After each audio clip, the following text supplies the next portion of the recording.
बाद आखिरकार ये साफ हो पाएगा कि आखिर विस्फोट हुआ किससे था। क्या सिलेंडर से विस्फोट हुआ था या फिर किसी विस्फोटक की वजह से यहां पर ये बड़ा विस्फोट हुआ जिसकी वजह से जाने गई हैं। इस पर भी लगातार नजर बनाए हुए हैं। और अब आते हैं कोरोना संक्रमण की बात पर।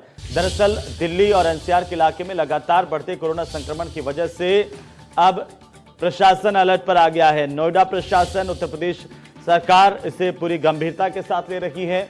ये बड़ी खबर हम आपको बता दें कि दिल्ली नोएडा बॉर्डर पर अब रैंडम टेस्टिंग करवाने का फैसला किया गया है। लगातार देश की राजधानी दिल्ली एनसीआर में कोरोना के बढ़ते मामलों को ध्यान में रखते हुए नोएडा ने भी अपनी तैयारियां शुरू कर दी है। दरअसल दिल्ली और नोएडा के बीच हजारों की संख्या में हर दिन लोगों का आना जाना होता है।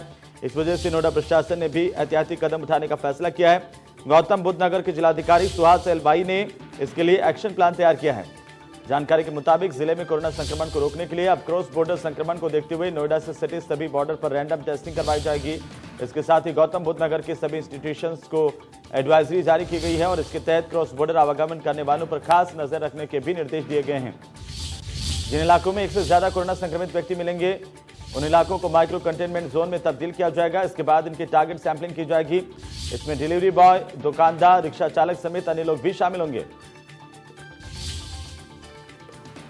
तो ज्यादा जानकारी के साथ हमारे सहयोगी ललित मोहन हमारे साथ जुड़ रहे हैं, तो सीधे ललित का रुख करेंगे। ललित, जिस तरीके से दिल्ली और एनसीआर के इलाके में संक्रमण फैल रहा है उसको देखते हुए अब किस तरह के कदम उठाए जा रहे हैं, क्या कुछ एहतियात प्रशासन की ओर से बरते जाएंगे?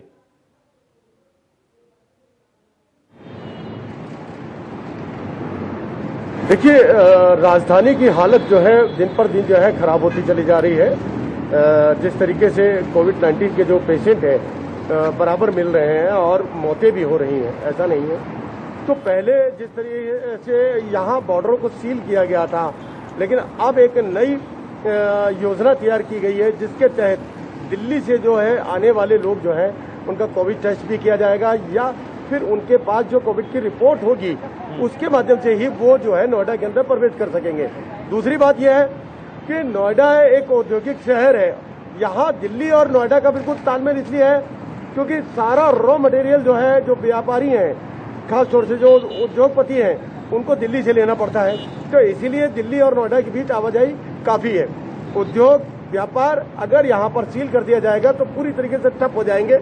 उसके मद्देनजर ये रखा गया है कि कहीं ना कहीं रैंडम चेकिंग की जाएगी। अगर कोई भी इस तरीके का पेशेंट नजर आता है तो उसको तुरंत जो है हॉस्पिटल भेजा जाएगा, वहां उसको एडमिट किया जाएगा ताकि इस जो बढ़ते हुए जो आंकड़ा है, जो बराबर बढ़ रहा है, उस पर कहीं ना कहीं रोकथाम की जा सके। जी बिल्कुल ललित, ये वाकई एक चुनौती भरा समय है प्रशासन के लिए भी और सरकार के लिए भी कि आखिरकार जो संक्रमण फैल रहा है उसको कैसे रोकें। लेकिन अगर नोएडा के भीतर के जो लोग हैं, जो रोजाना दिल्ली आते जाते हैं, तमाम इलाकों से होकर के गुजरते हैं, उनको रोकना भी एक बड़ी चुनौती है।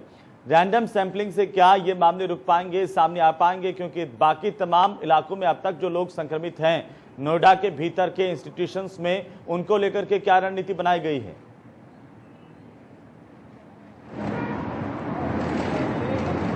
देखिए, मैं डीएनडी पे मौजूद हूँ जी। मेरे पीछे आप देख रहे हैं ये बैरिकेडिंग भी की गई है और ये जो पॉइंट आपको दिखाई दे रहा होगा बिल्कुल कैमरे से बिल्कुल मेरे बैक साइड में, ये गाड़ियाँ दिल्ली की तरफ से आ रही हैं यहाँ पर। और अभी थोड़ी देर के बाद ही यहाँ चेकिंग शुरू होगी, रैंडम चेकिंग की जाएगी।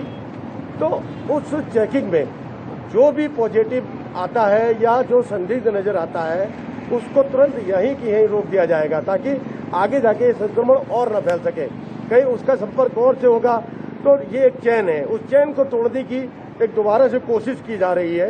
अगर ये कहें तो ये जरूर माना जा रहा है कि कहीं ना कहीं इस तरीके की जो योजनाएं हैं बॉर्डर पे खास तौर से, तो उससे एक राज्य से दूसरे राज्य की जो चैन बन रही थी उसको तोड़ने में कहीं ना कहीं सफलता जरूर हासिल होगी। ये एक अधिकारियों की सोच भी है और अब देखा जाएगा कि किस तरीके से यहाँ रैंडम चेकिंग में कितने लोग जो है, कितने पेशेंट सामने आते हैं, क्या रिजल्ट आता है, क्या रोकथाम हो पाती है या नहीं हो पाती है, ये तो अभी समय ही बताएगा।